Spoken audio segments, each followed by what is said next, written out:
सो है गाइस, नमस्कार। कैसे हैं आप लोग? आई होप आप लोग अच्छे होंगे।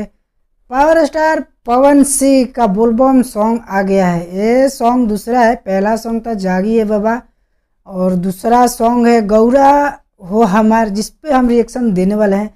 ये सॉन्ग बहुत ज़्यादा प्यारा सॉन्ग है और सुन के बहुत ज़्यादा मज़ा आने वाला है। तो माँ अम्मा फिल्म भक्ति के चैनल के माध्यम से सॉन्ग रिलीज हो गया है। तो जल्दी से वीडियो को स्टार्ट करते हैं और वीडियो अच्छा लगता है तो लाइक और शेयर जरूर करना।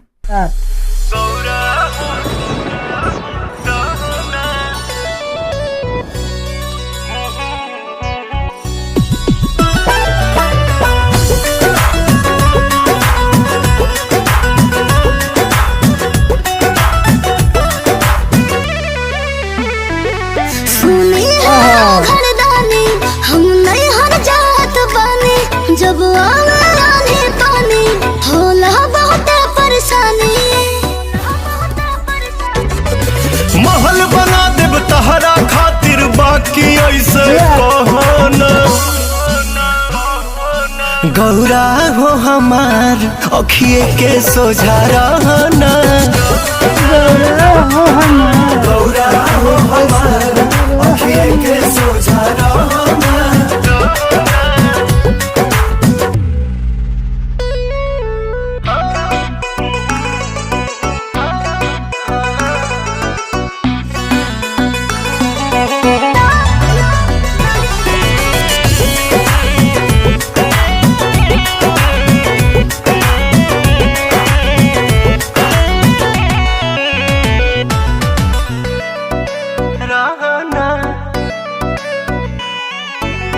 प्यारी पार्वती एहो हमर साथी, लगे नहीं रहबू हमर का होई गति।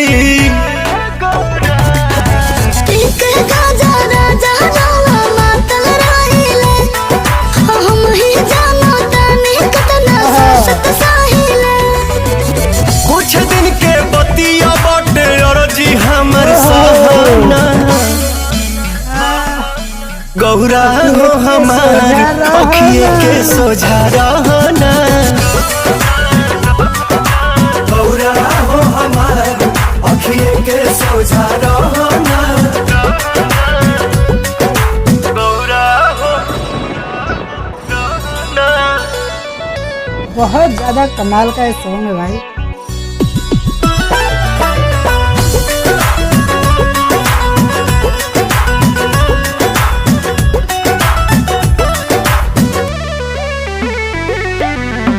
तोहरे से हंसी तोहरे से खुशी, निक नहीं लागे तहरा मुँह पो मायूसी।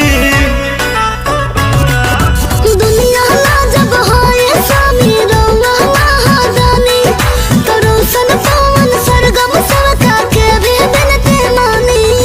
प्रेम के गंगा में ये गौरा तू संगही बहाना। हत गौरा हो हमार अखिए के सोझा रहना। गौरा हो हमार अखिए के सोझा रहना।